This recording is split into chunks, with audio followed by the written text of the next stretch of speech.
Thank you.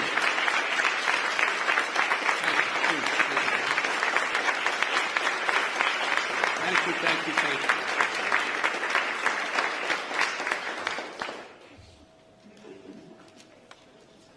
Susan, progress is possible. We're moving. Good afternoon, everyone.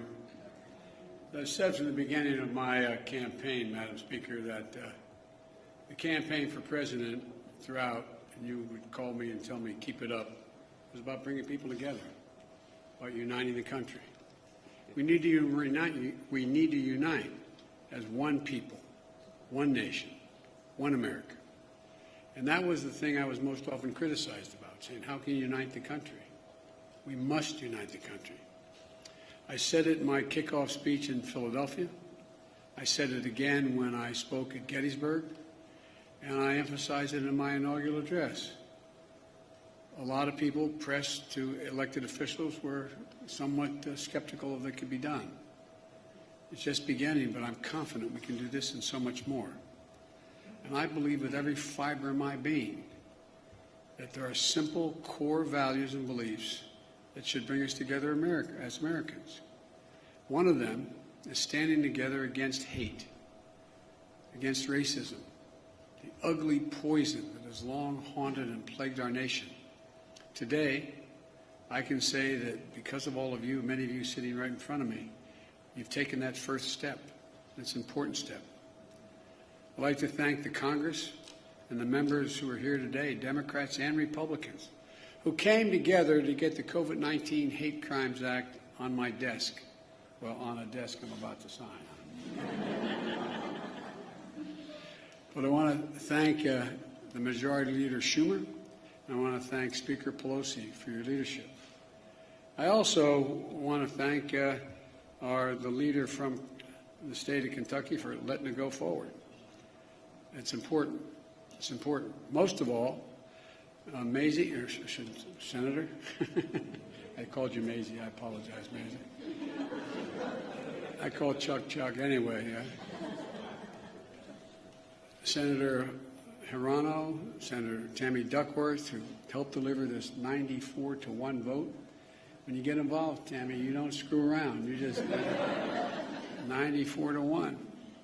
State Representative Grace Meng and Judy Chu, who helped deliver a 364 to 62 vote in the House of Representatives. That's incredible. I also want to thank, as I said, Republican members in Congress for their leadership, including Senator Moran and Senator Collins.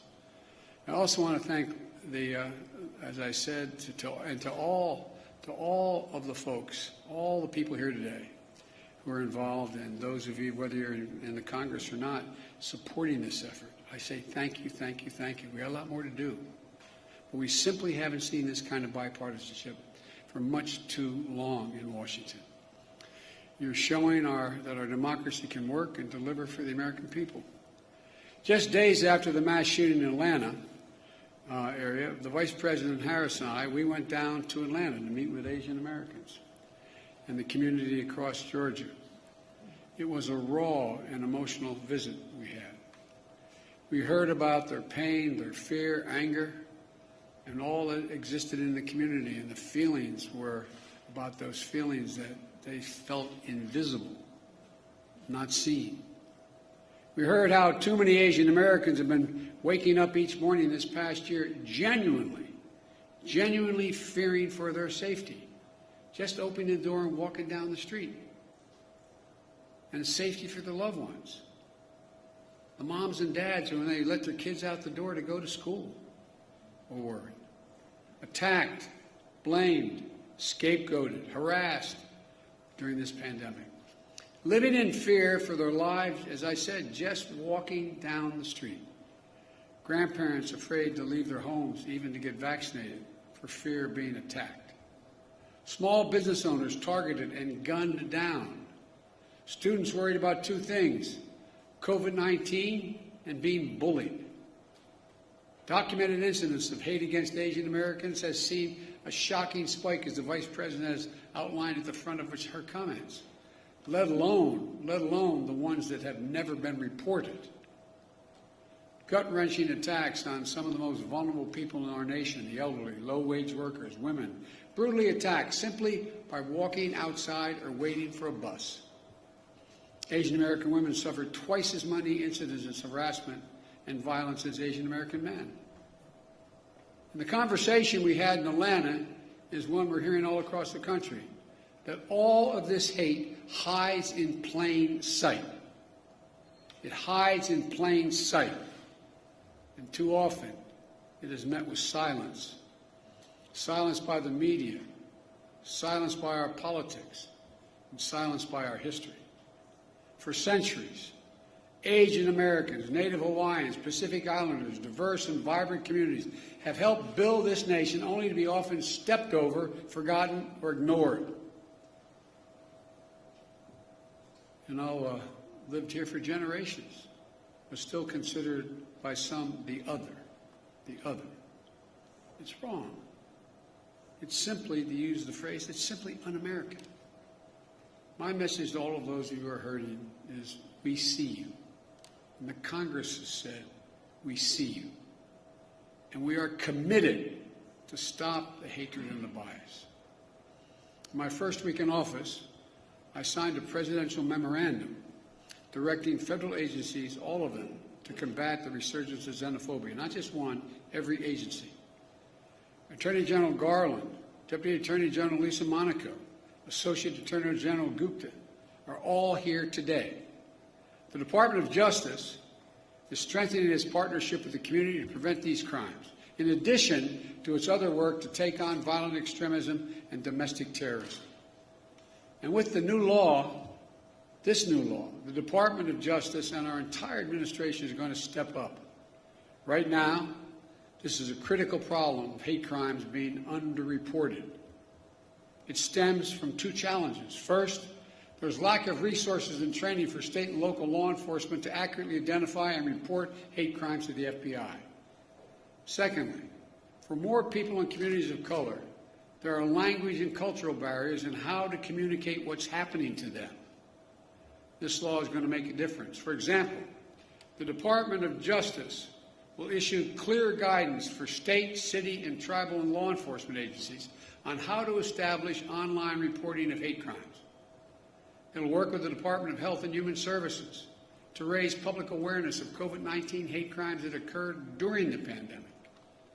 It will also be a devoted official at the Department of Justice whose sole job is to expedite the review of hate crime reports. And thanks to two families here today, will all help state and local governments ensure hate crime information is more accessible to the public. The family of Heather Heyer, a civil rights activist whose life was taken standing up to Nazis marching from the shadows of vengeance in Charlottesville. And the family of Khalid Jabara, a proud son of a family who's immigrated from Lebanon in search of new beginnings, who was gunned down in front of their home here in America, the United States of America, by a neighbor fueled by hate. Khalid and Heather were murdered on the same day, 1 year apart. Instead of sharing the dreams they had for their children, both families share profound grief. And they've shown incredible courage to turn their pain into purpose.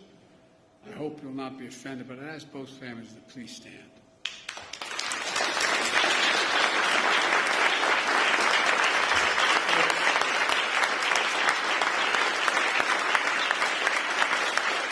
I want to thank you.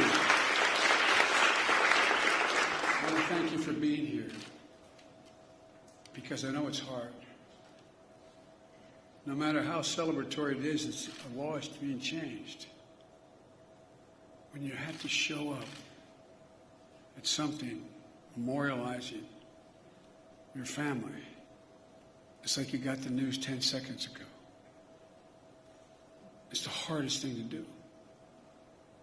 I know from experience it takes enormous courage. But I hope that every day that's passed, the memory, son and daughter, brings a smile to your lips before it brings a tear to your eye. Because I promise you, a lot of people understand who've gone through similar things. it's hard. So I really mean it when I say thank you. Thank you for being here. It takes a lot of courage. Thank you.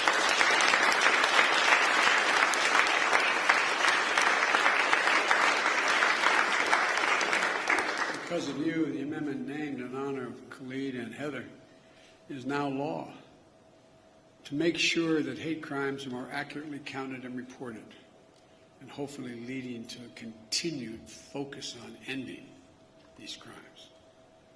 It will provide resources to create specialized hate crimes units. It will also help states create hotlines for hate crimes at state and local levels that will be accessible for people with limited English proficiency. And it provides resources for training for state and local law enforcement to identify, investigate, and report these heinous crimes. But of all the good that the law can do, we have to change our hearts. We have to change the hearts of the American people.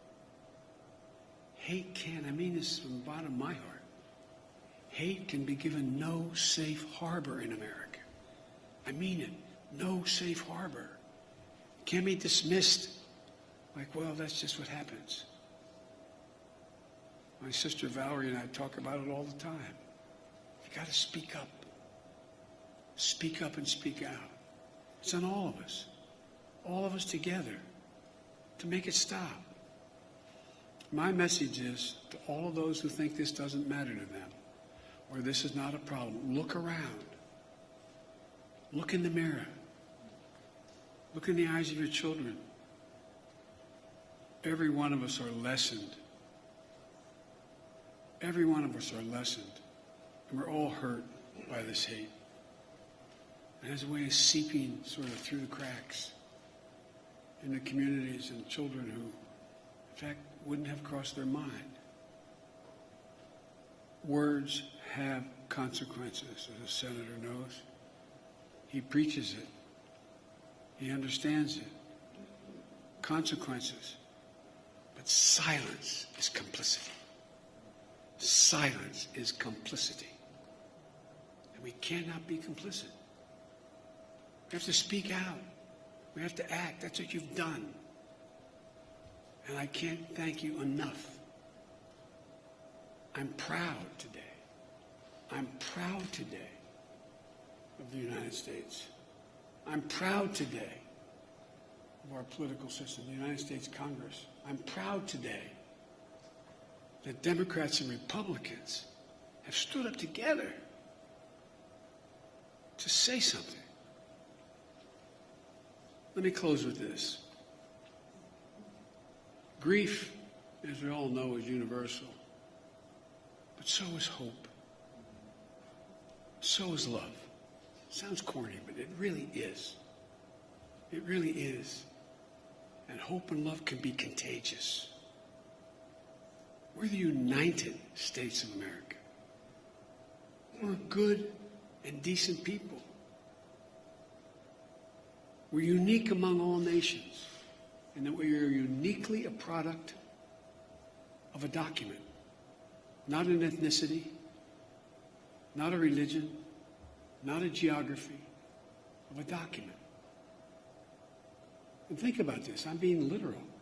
Uniquely a product of a document that says we hold these truths to be self-evident, that all men and women are created equal, endowed by their Creator with certain inalienable rights, including life, liberty, and the pursuit of happiness. Every time we're silent, every time we let hate flourish, we make a lie of who we are as a nation. I mean it literally. We cannot let the very foundation of this country continue to be eaten away like it has been in other moments in our history and happening again. I looked at this law that you all passed as maybe the first break, the first significant break on a moment in our history that has to be turned around. Not Democrat, Republican, has to be turned around. As a consequence, we should do what is required by the obligations of this democracy, by our faith in God and our faith in each other, to do justice, to love mercy, to walk humbly, and as fellow human beings and fellow Americans, remember, we're unique in all of history as a nation. This is the United States of America, for God's sake. And God bless you all, particularly those who push this through and continue to push it. Now I'm going to sign this bill, which is a great honor. I don't know who's calling, but tell them we're busy. I was going to say, unless it's my sister, but she's here.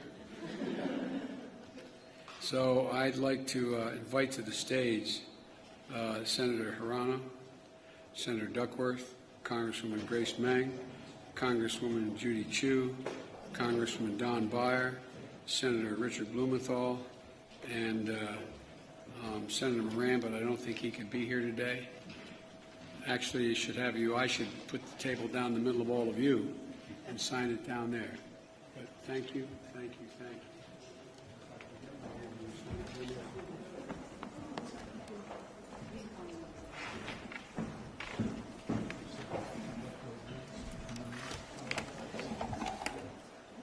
All right.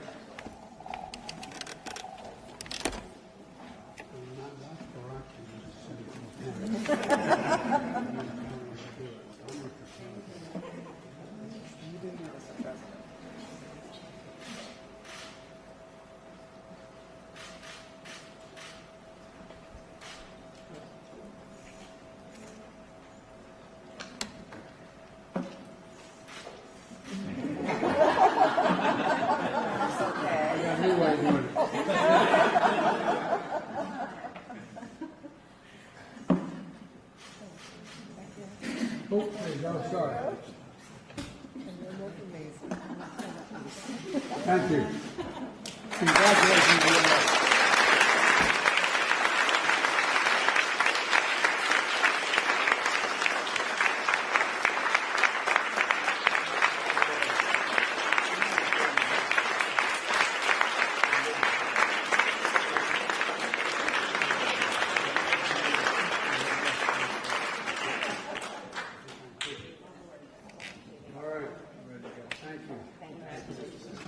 I've heard you say this before as I walk out of my grandpa's house. Every time he said, Joey, keep the faith, my grandmother didn't know, Joey, spread it. Let's go spread the faith. Shepard Smith here. Thanks for watching CNBC on YouTube.